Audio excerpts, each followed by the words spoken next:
Hello friends, welcome to Nishta kitchen. Today మన special curry వచ్చేసి దొండకాయ ఉల్లికారం.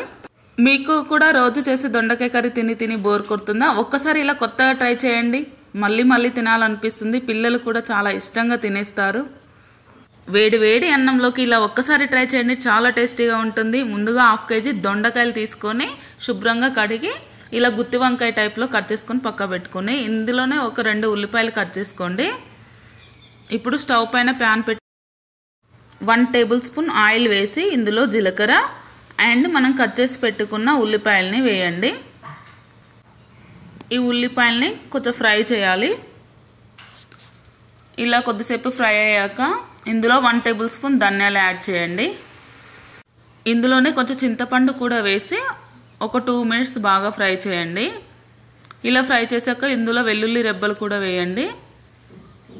ఇలా వేసి మరొకసారి కలిపి మిక్సీ గిన్నెలోకి మీకు టేస్ట్ తగినంత కారం అండ్ ఉప్పుని తీసుకొని ఈ ఫ్రై చేసి పక్క పెట్టుకున్న వాటిని అందులోకి వేసి మెత్తగా గ్రైండ్ చేయండి.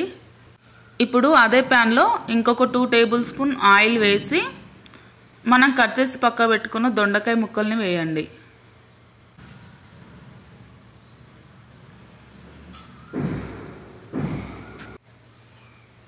ఈ దొండకాయ ముక్కలు అటు ఇటు కలుపుకుంటూ బాగా ఫ్రై చేయాలి. ఇవి అంత త్వరగా ఫ్రై కావండి, కొంచెం టైం పడుతుంది. మూత పెట్టుకొని అటు ఇటు కలుపుకుంటూ బాగా ఫ్రై చేసుకోవాలి. ఇందులో మాడిపోకుండా స్టవ్ని మీడియం ఫ్లేమ్లో పెట్టుకొని బాగా ఫ్రై చేసుకోండి. ఇలా కొంచెం ఫ్రై అయ్యాక ఇందులోకి 1/2 టేబుల్ స్పూన్ పసుపును యాడ్ చేయండి.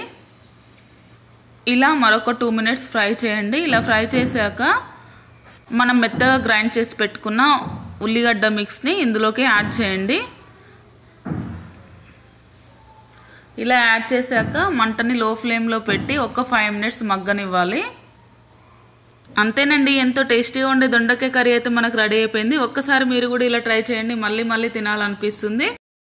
కూడా ఈ కర్రీని ఒక్కసారి ట్రై చేసి మీకు ఎలా వచ్చిందో, టేస్ట్ ఎలా ఉందో నాకు ఒక కామెంట్ చేయండి. మా వీడియో మీకు నచ్చినట్టయితే లైక్ చేయండి, మీ ఫ్రెండ్స్ అండ్ రిలేటివ్స్కి షేర్ చేయండి అండ్ మరిన్ని వెరైటీస్ కోసం మా ఛానల్ని సబ్స్క్రైబ్ చేసుకోండి. Thank you for watching.